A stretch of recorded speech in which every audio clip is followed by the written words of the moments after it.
Questions, starting off with Alex Morgan. Hi Shay, it's Hey. good to see you. Your hair looks great as always. Thanks. Got Um, some sticky. Yeah, thank you.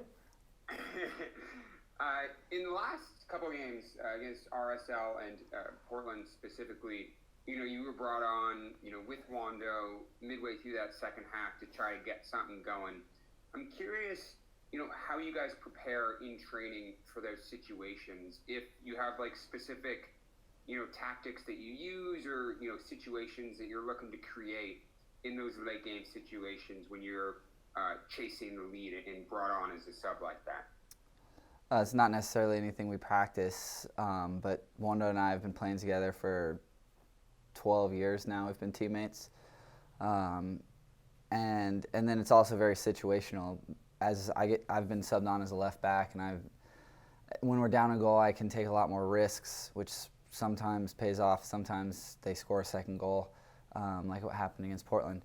So it's not anything we necessarily practice, but when we get subbed on, we're told to be aggressive, take chances. We want to play to win. Thank you, Shay. Next up, Alicia Rodriguez. Thanks very much. Hi, Shay.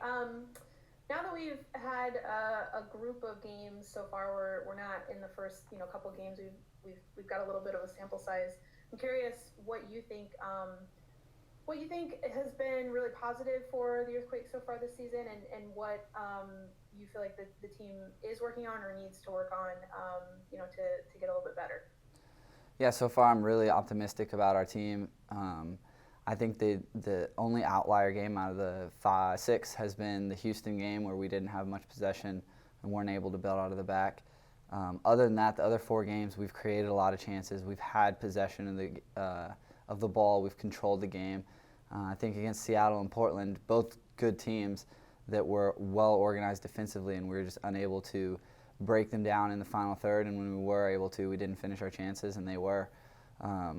But I still think those 2 games, there's a lot of positives to take from. So I think if we continue to control the game, we're going to have good chances to win. I think scoring first would be important for us too, also this season. Thank you. Next up, Carlos Eustace.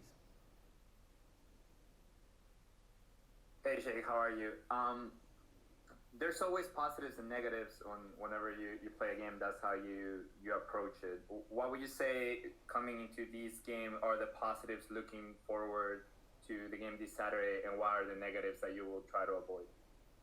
Yeah, I think I mentioned that a little bit in the last comments. The positives are we've been controlling the midfield, we've maintained possession of the ball, we've been patient, and we've created chances in the final third.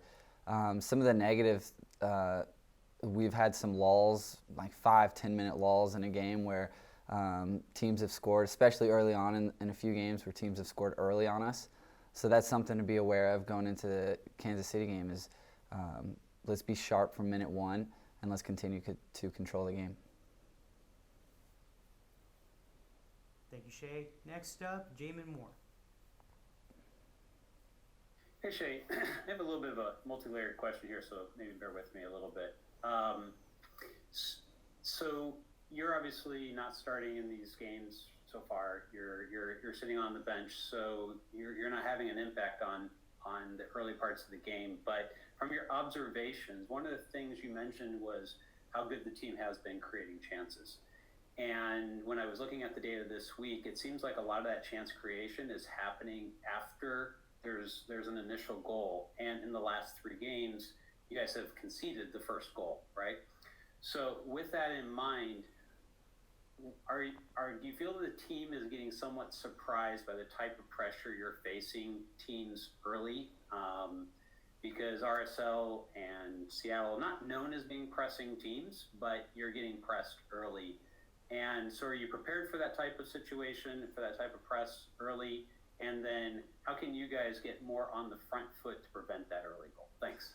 Yeah, good questions. I think we kind of shot ourselves in the foot in that Houston game where they did high press us and then they had success. So I think other teams watch that and they say, oh, we can high press them as well.